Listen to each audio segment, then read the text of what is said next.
Stab 5. The end of it. Yes, and the bedpost was his own, the bed was his own, the room was his own. Best and happiest of all, the time before him was his own, to make amends in. I will live in the past, the present, and the future, Scrooge repeated as he scrambled out of bed. The spirits of all three shall strive within me. Oh, Jacob Marley, heaven and the Christmas time be praised for this. I say it on my knees, old Jacob, on my knees. He was so fluttered and so glowing with his good intentions that his broken voice would scarcely answer to his call. He had been sobbing violently in his conflicts of the spirit, and his face was wet with tears. They are not torn down, cried Scrooge, folding one of his bed curtains in his arms.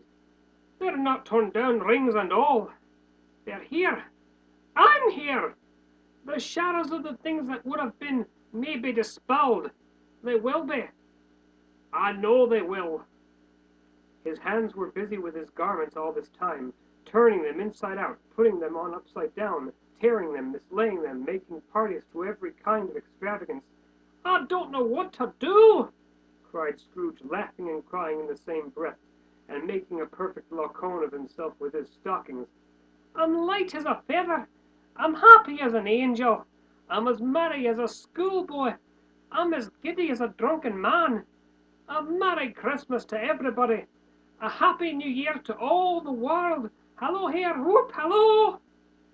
He had frisked into the sitting room, and was now standing there, perfectly winded.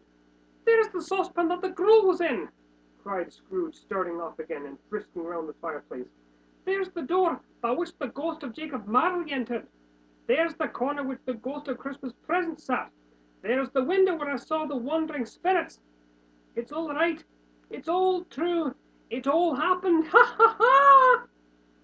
Really, for a man who had been out of practice for so many years, it was a splendid laugh, a most illustrious laugh, the father of a long, long line of brilliant laughs. I don't know what day of the month it is, said Scrooge. I don't know how long I've been among the spirits.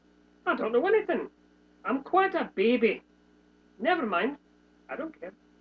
I'd rather be a baby. Hallo, whoop, hallo here. He was checked in his transports by the churches ringing out the lustiest peals he had ever heard. Clash, clang, hammer, ding dong, bell. Bell, dong, ding, hammer, clang, clash. Oh, glorious, glorious! Running to the window, he opened it, and put out his head. No fog, no mist, clear, bright, jovial, stirring cold. Cold, piping for the blood to dance to. Golden sunlight, heavenly sky, sweet fresh air, merry bells. Oh, glorious, glorious! What's today? Cried Scrooge, calling down to a boy in Sunday clothes, who had perhaps loitered in to look about him. Aye? Returned the boy with all his might of wonder. What's today, my fine fella? Today? Why, Christmas Day! It's Christmas Day, said Scrooge to himself. I haven't missed it. The spirits have done it all in one night. Ah, they can do anything they like. Of course they can. Of course they can. Hello, my fine fella. Hello, returned the boy. Do you know the poulterers in the next street but one at the corner? Scrooge inquired. I should hope I did. An intelligent boy. A remarkable boy. Do you know whether they've sold the prize turkey that was hanging up there? Not the little prize turkey, the big one. What, the one as big as me? Returned the boy. What a delightful boy. It's a pleasure to talk to him. Yes, my buck. It's hanging there now, replied the boy. Is it? Go and buy it. Waka! Exclaimed the boy. No, no, I'm in earnest. Go and buy it and tell him to bring it here, that I may give it in the direction where to take it. Come back with the man, and I'll give you a shilling. Come back with him in less than 5 minutes, and I'll give you half a crown. The boy was off like a shot. He must have had a steady hand at a trigger who could have got a shot off half so fast. I'll send it to Bob Cratchit's, whispered Scrooge, rubbing his hands and splitting with a laugh. He shan't know who sends it. It's twice the size of Tiny Tim. Joe Miller never made a joke of sending it to Bob's will be. The hand in which he wrote the address was not a steady one. but right he did somehow, and went downstairs to open the street door, ready for the coming of the poulterer's man. As he stood there waiting his arrival, the knocker caught his eye. "I shall love it as long as I'll live," cried Scrooge, patting it with his hand. "I scarcely ever looked at it before. What an honest expression it has in its face!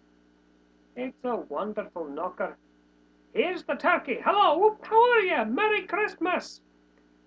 It was a turkey. He could never have stood upon his legs, that bird. He would have snapped them off short in a minute, like sticks of sealing wax.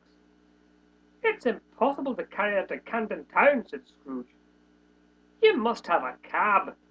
The chuckle with which he said this, and the chuckle with which he paid for the turkey, and the chuckle with which he paid for the cab, and the chuckle with which he recompensed the boy, were only to be exceeded by the chuckle with which he sat down breathless in his chair again, and chuckled till he cried.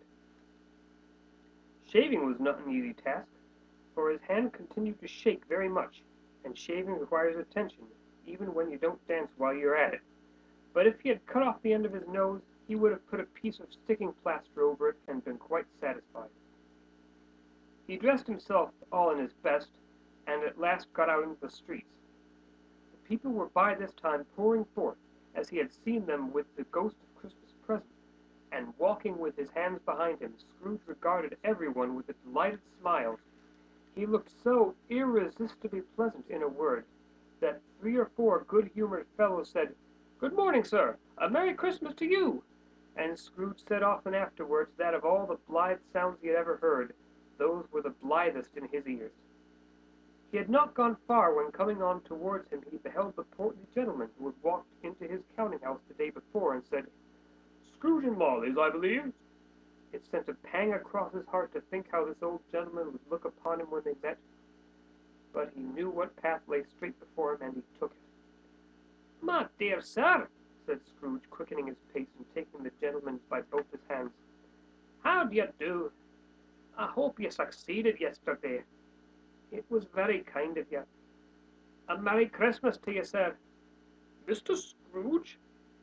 "Aye, that is my name, and I fear it may not be pleasant to you.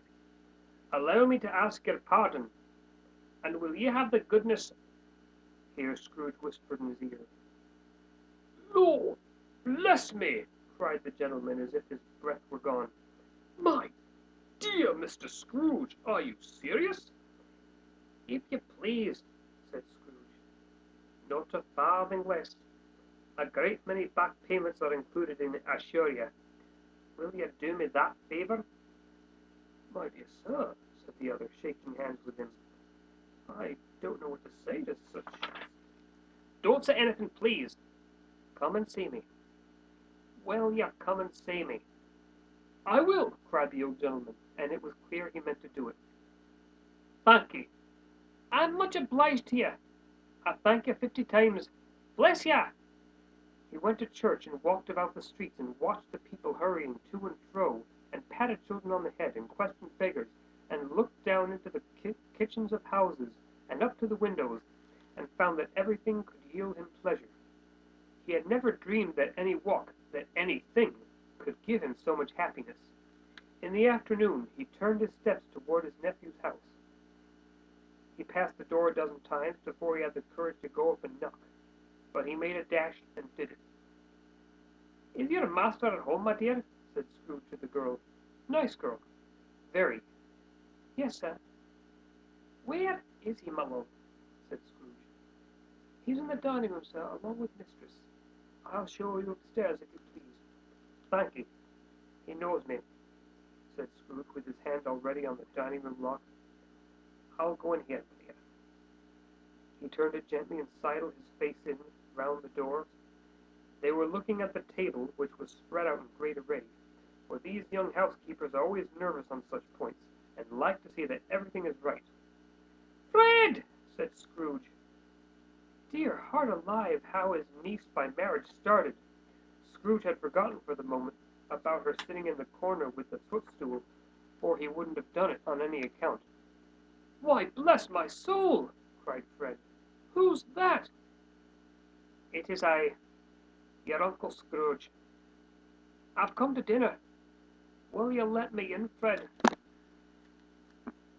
Let him in? It is a mercy he didn't shake his arm off. He was at home in 5 minutes. Nothing could be heartier. His niece looked just the same. So did Topper when he came. So did the plump sister when she came. So did everyone when they came. Wonderful party, wonderful games, wonderful unanimity, wonderful happiness. But he was early at the office next morning. Oh, he was early there. If only he could be there first and catch Bob Cratchit coming late. That was the thing he had set his heart upon. And he did it. Yes, he did. The clock struck 9. No Bob. 1/4 past. No Bob. He was full 18 minutes and a half behind his time. Scrooge sat with his door wide open that he might see him come into the tank. His hat was off before he opened the door, his comforter too. He was on his stool in a jiffy, driving away with his pen, as if he were trying to overtake 9 o'clock. "Hello!" growled Scrooge, in his accustomed voice as near as he could feign it. "What do you mean by coming here at this time of day?" "I'm very sorry, sir. I am behind my time." "You are?" "Yes, I think you are. Step this way, if you please." "It's only once a year, sir," pleaded Bob, appearing from the tank. "It shall not be repeated. I was making rather merry yesterday, sir." "Now, I'll tell you what, my friend. I am not going to stand this sort of thing any longer. And therefore," he continued, leaping from his stool and giving Bob such a dig in the waistcoat that he staggered back into the tank again, "and therefore I am about to raise your salary." Bob trembled and got a little nearer to the ruler. He had a momentary idea of knocking Scrooge down with it, holding him, and calling to the people in the court for help in a straitjacket. "A Merry Christmas, Bob," said Scrooge with an earnestness that could not be mistaken as he clapped him on the back. "A merrier Christmas, Bob, my good fellow, than I've given you for many a year. I'll raise your salary, and endeavour to assist your struggling family, and we'll discuss your affairs this very afternoon over a bowl of smoking bishop, Bob. Make up the fires, and buy another coal scuttle before you dot another I, Bob Cratchit." Scrooge was better than his word. He did it all, and infinitely more. And to Tiny Tim, who did not die, he was a second father. He became as good a friend, as good a master, and as good a man, and as good as the old city knew, or any other good old city, town, or borough in the good old world. Some people laughed to see the alteration in him, but he let them laugh, and little heeded them, for he was wise enough to know that nothing ever happened on this globe for good at which some people did not have their fill of laughter in the onset. And, knowing that such as these would be blind anyway, he thought it quite as well that they should wrinkle up their eyes and grins as have the malady in less attractive forms. His own heart laughed, and that was quite enough for him. He had no further discourse with spirits, but lived upon the total abstinence principle ever afterwards, and it was always said of him that he knew how to keep Christmas well, if any man alive possessed the knowledge. May that be truly said of us and all of us. And so, as Tiny Tim observed, God bless us every one. The end.